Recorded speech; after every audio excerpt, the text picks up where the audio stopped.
Evangelho de Mateus, capítulo 9, versículos de 14 a 17. Então foram ter com ele os discípulos de João e lhe disseram: Qual é a razão por que nós, os fariseus, jejuamos e os teus discípulos não jejuam? Jesus respondeu-lhes: Porventura podem estar tristes os companheiros do esposo, enquanto o esposo está com eles? Mas virão dias em que lhes será tirado o esposo, e então eles jejuarão. Ninguém deita um remendo de pano em vestido velho, porque esse remendo levaria consigo uma parte do vestido, e ficaria pior o rasgão. Nem se deita vinho novo em odres velhos.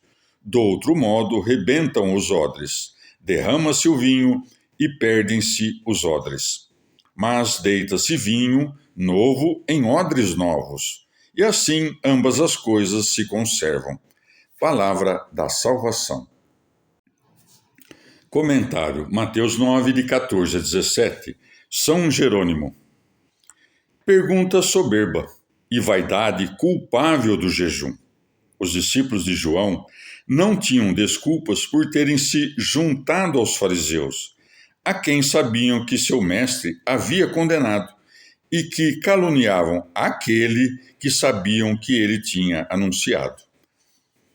O esposo é Cristo, a esposa é a igreja.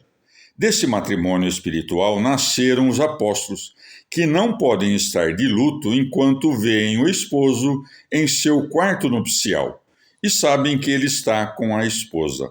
Mas quando os dias das núpcias acabarem, para dar lugar à paixão e à ressurreição, então os filhos do esposo jejuarão, como é dito, mas virão dias em que lhes será tirado o esposo, e então eles jejuarão.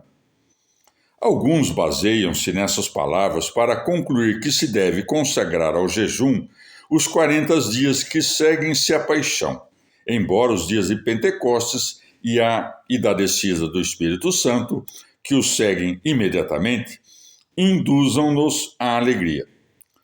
Montano, Prisca e Maximila utilizam-se das mesmas palavras para fazer a quaresma depois de Pentecostes, alegando que os filhos do esposo devem jejuar quando este lhes foi tirado.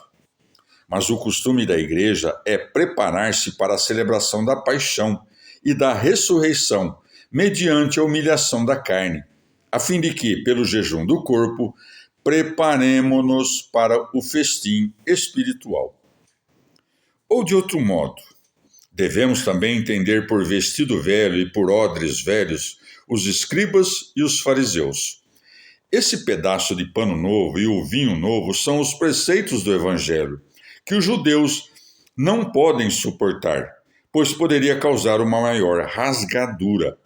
Os gálatas desejavam fazer algo semelhante, mesclando as prescrições da lei com as do Evangelho, colocando assim vinho novo em odres velhos. A palavra do Evangelho penetrou no coração dos apóstolos antes de penetrar nos dos escribas e fariseus, que, corrompidos pelas tradições de seus antepassados, não podiam conservar os preceitos sinceros do Evangelho.